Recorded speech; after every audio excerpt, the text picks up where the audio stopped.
Do you see what I see? It's a Rolloclause. A Rolloclause.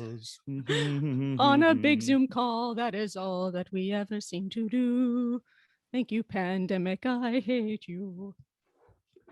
Merry Christmas, happy holidays, whatever you're celebrating. Vikcast embraces you all in our war band. It's that time of the year. We thought it would be very special for us to do an exclusive Christmas Vikcast for you all. Yes, the Clivester and I have a lot of ideas for this podcast, and we do have a lot of guests that we've already recorded, and that's going to be coming up in some of our big announcements for you. But this Christmas, we are kind of just thinking, well, I thought, first of all, truthfully, I was like, nobody's interviewed Rollo. Rollo's like the dude. So I got to interview Rollo, right? And Clive. Special Christmas Rollo interview. Mm-hmm. Yeah. And then obviously Amy's coming up too. But yeah, we just hope wherever you are in the world, we have been absolutely inundated with your DMs and the feedback from Vikcast. And we just want to thank you all because we are doing it for you guys, but you're giving us so much content and this show can go and go and go. And we've got some amazing guests coming on in the new year. But yeah, Brazil, Argentina, Chile, Germany, France, all of you guys, all over Europe, all of South America, America, the UK, Saudi Arabia, it's just goes on and on and on. We're getting fans from all over the world get in touch with Vikcast, and it's just amazing to see how the show has traveled so far, just like the Vikings. Wasn't there 70 countries or something that are tuning in? Yes, it's good. Thank you. We're going to look into subtitling all for you guys because we know not everybody, English is not their first language. We don't want anyone to be excluded from Vikcast. So if any amazing translators are out there that want to help us out to get it into Portuguese, into Spanish, into whatever language that you're wishing you could hear it in, then please do get in touch because we're just trying to figure this out as we go along. We're actors, we're Vikings, we're Saxons, but we're not necessarily the tech geniuses that we want to be. So if anyone can help, we'd be willing to kind of accept anything from you guys, and you could become part of Vikcast too. I don't know. You look like a tech genius right now, Clive. You look like a lighting rig tech genius. I realize that some of these bulbs are broken and they're just they're like live wires. And so now and again, I just get these little electric shocks in my neck. It might be a very exciting podcast. Sparky. Another thing I wanted to just say is a lot of you are asking for video content, and I get it. I like to see my people too. So we are recording every single interview that we do. It's a lot of work to edit. Our amazing editor, Andrew, is working overtime to get it all done, but we are going to be releasing many, many, many video clips on YouTube.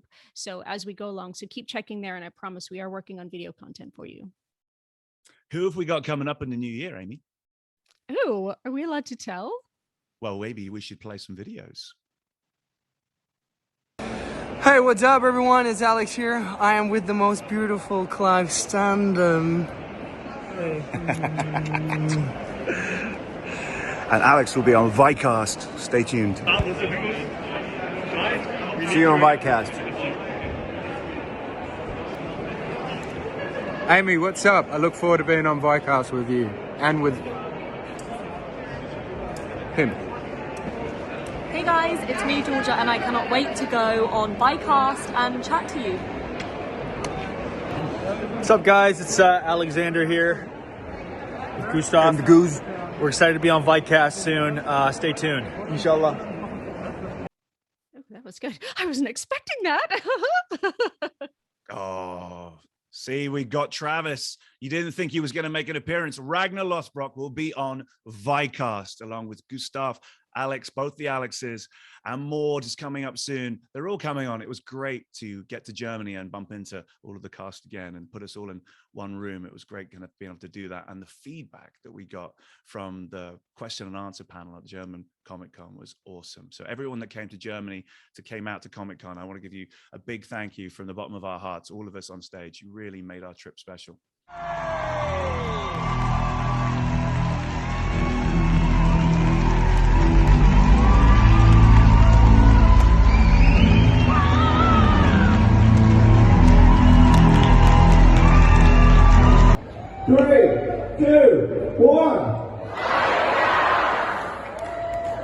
Thank you guys so much.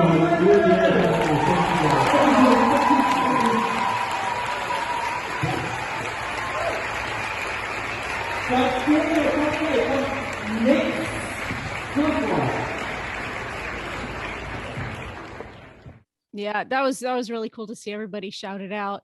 And getting those little videos, especially from Travis, was no big and no small feat. So good job, Clive Standen. It's hard to pin that dude down.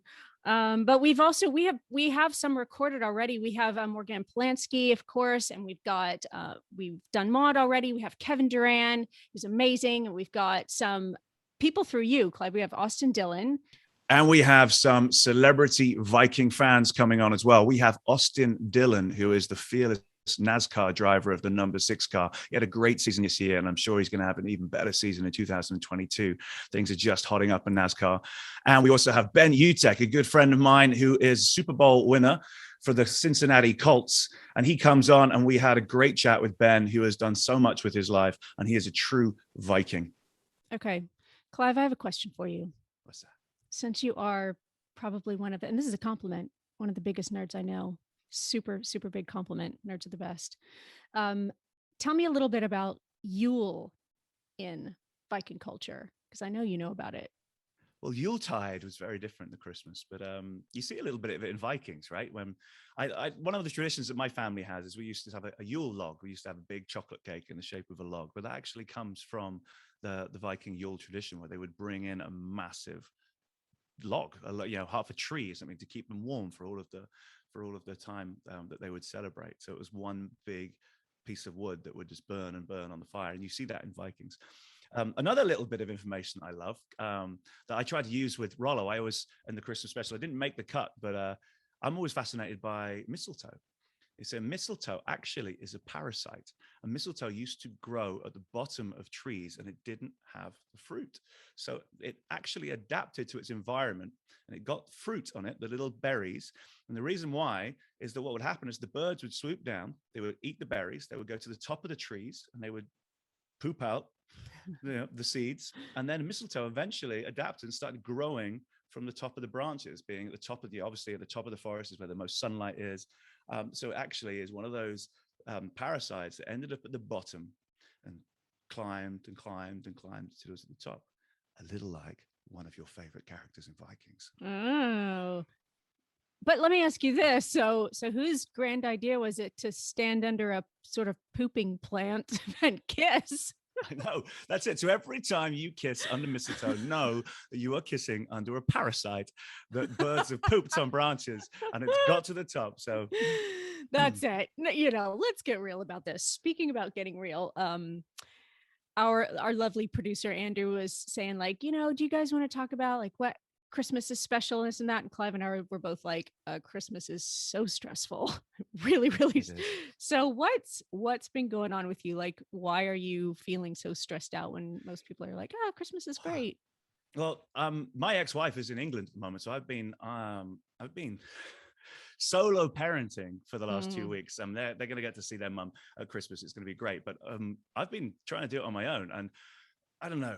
Anyone who's solo parenting, any mums that are kind of or dads that are kind of having to do this, the Christmas, the run up to Christmas is so stressful, so much to do. You buy all the presents, and you realize you got to wrap them all, and you've got to spend time with the kids, and then there's the Christmas dinner, and it is ongoing, but I love it, right? I mean, there's all this preparation, and it's kind of feel like it's just a whirlwind, and the kids have all got finals at school and things. I'm trying to kind of revise with them, but we're nearly there, and I can feel like this pressure just coming off of me, because I love Christmas. It's one of my favorite holidays of the year, and whatever anyone celebrates, whatever religion it is, you can get involved with Christmas without being religious. It's just such a beautiful time of the year, and I really think it's going to be special this year with me and the kids.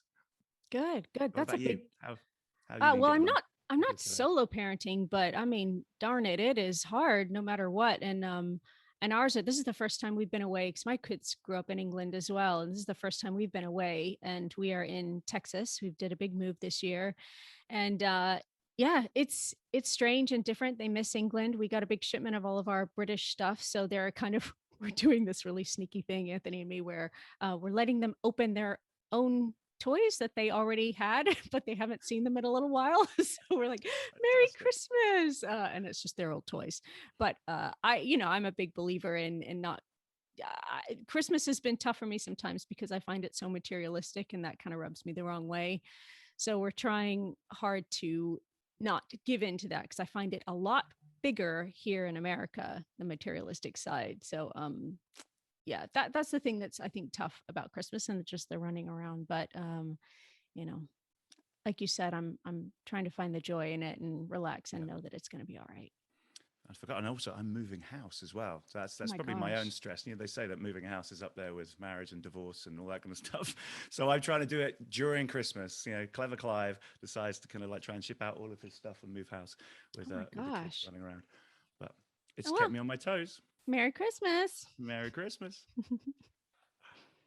So I wanted to use this cheesy Christmas pun for you, Clive. As we're coming to the end of the year, how would you think about things are wrapping up?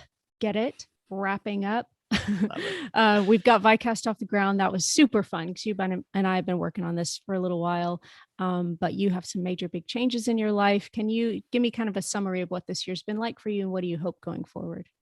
It's been crazy, right, for all of us. I mean, Vikcast has been really special to me to kind of reconnect with you. You're one of my best mates, and to have this show, actually, it's been just as important for me as it is for the fans as well. It's given me a chance to kind of reconnect with the fans and get excited about something when we've all been locked down. I mean, it seems so far away that we were, back in LA anyway, we were locked down. I know some people are going back into it, but it's tough on your mental health. And I think what I've taken away from this is someone in Germany actually asked me a question on the panel, and they said, if you could hold the world in your hands for a few minutes, what would you do with it? And I just twisted that question, and I just thought, well, what I'd actually do with it is stop it from turning on its axis, if I could, just so everyone could just take one moment to see what they have, because we are always chasing something. We're always, our guilt about the past, our anxiousness about the future, the present is all we have. And it's important sometimes just to see, even when the chips seem down, just take a moment and stop running away from yourself and just say, this is what I have. And take a moment, because there's so many beautiful moments throughout the day. There really is. Now, I call them little perfect moments. So you can't get perfection, but what you can have is a moment of perfection. And you can have that moment as many times as you look for it throughout the day. For instance, when the stars are in the sky, they're there every day. But how often do we look up? But if the stars weren't in the sky every day, if it was just a one day of the year event, but I bet your ass we'd all be out there going, oh my God, the stars are going to, because it's such a beautiful thing to see. But they're there every day. So I'm talking about the stars are there every day, but there is so much beauty, there is so much joy, and there are so many of these moments every day. You just have to look for them. You need to stop, stand still, breathe in, breathe out, just know that you're alive. Sometimes that's all that's enough. That is so good. That is so good. Can you see my misty eyes? No, I love that. I love that. Do you know what's so weird is I feel like this year has been a lot of synchronicity and symbiosis. And I quite often find people saying the words in my head and my heart. And that's exactly what I've been trying to do, is live more in the moment. And I know it sounds like a cliche, but it's goddamn hard to do. But it is, I think, the answer, because it is all we have. And sometimes when I'm just like, I've been, we moved back to Texas to take care of my sweet mom, who has had dementia for a little while, and it's really, really bad now. And I'm watching my dad go through some tremendous heartbreak. And it's like a very bizarre, I know a lot of people go through it, but it's a very bizarre extended death. She's been lost to us for a long time. And I find myself really getting sad and angry about the moments that I've lost with her that I don't have anymore, because I became a mom when she had dementia. So I never had that time to relate with her. And all I keep going is like, but you're here now. You're here now with her. So just take the moment. Maybe she can hear you, maybe she can't, but there's got to be like you said, like a grounding, a constant grounding, because otherwise I'm living up here emotionally, and it doesn't do anybody any good. And I think also, both of us are parents, and boy, kids are sure grounding, aren't they? Yeah. And the times that I've been maybe lamenting my career, just going like, oh, what's going on, and how our industry is a mess, and is it ever going to be the same? And, I've left London, which I love. But I have these 3 beautiful kids, and that is truly what matters to me the most. So how lucky am I to be with them and that they're healthy and everything. So it's counting your blessings, and maybe it is taking a sheet of all these cliches, but really going, they're true. They're true. Count your blessings, live in the moment, have a grateful heart. Yeah. Yeah. And I'd say to anyone listening, because this has been a big learning curve for me this year, that if anyone is feeling anxious at this time of year, you know, some people are going back into lockdown. Some people are worried about their jobs and what's going to happen. And the thing about anxiety is you can't control it. The thoughts you have at the time, they feel very, very, very, very real. The thoughts are real, okay? But it doesn't mean that that's what's going to happen. They're just thoughts. They are fallacies, not prophecies. So get out of your head and just know that as long as everything is uncertain, that means it has infinite possibilities. So there's no point worrying about the future, because what's going to happen is going to happen. But you can actually be excited about the possibilities. You know, just remember that as long as everything is uncertain, it means there are infinite possibilities that can happen. You're in control of your own life. Just try and stay in the moment and try not to listen to those thoughts, because they're not true. It's just your brain.